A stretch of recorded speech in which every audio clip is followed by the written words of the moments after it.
सबैमा सेवाहरू नमस्कार भन्दै आज म हजुरहरू सामु एउटा जानकारीमूलक भिडियो बनाउन गइरहेको छु। त्यो भिडियो चाहिँ हिजो अस्ति जेठ 18 गते मैले एउटा पबिना भनेर रोएको भिडियो बनाएको थिएँ।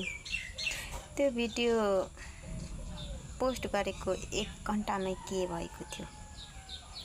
यति धेरै हजुरहरूको माया साथ सपोर्टले नै म 1 घण्टा बराबर यति धेरै भ्युज प्राप्त पाउन सफल भएँ। हजुरहरूलाई धेरै धेरै धन्यवाद। र कतिपय साथीभाइले सोध्नु भएको थियो कि यो भिडियो वास्तविक हो कि काल्पनिक हो भनेर। मेरो त्यो दिनको वास्तविक घटना हो, किनकि मेरो एकजना पबिना अथवा श्रीमाया नाम गरेको मेरो साथी थियो। लालीगुराँस नगरपालिका वार्ड नम्बर 9 दाङपा तेह्रथुम साबिक 9 हाल चाहिँ कति हो थाहा भएन। तेह्रथुम बस्ने मेरो साथी, बाल्यकालको साथी पनि भनौँ न। ऊ चाहिँ अचानक 18 गते 17 गते बेलुका निधन भएको, तर मैले चाहिँ 18 गते सुने। अनि सुन्न बित्तिकै मैले पहिले उसले बोलेको हाँसेको कुराहरू छ्यास्स सम्झेँ। मैले मन थाम्नै सकिनँ। त्यही भएर मैले रोएर एउटा भिडियो बनाएको थिएँ।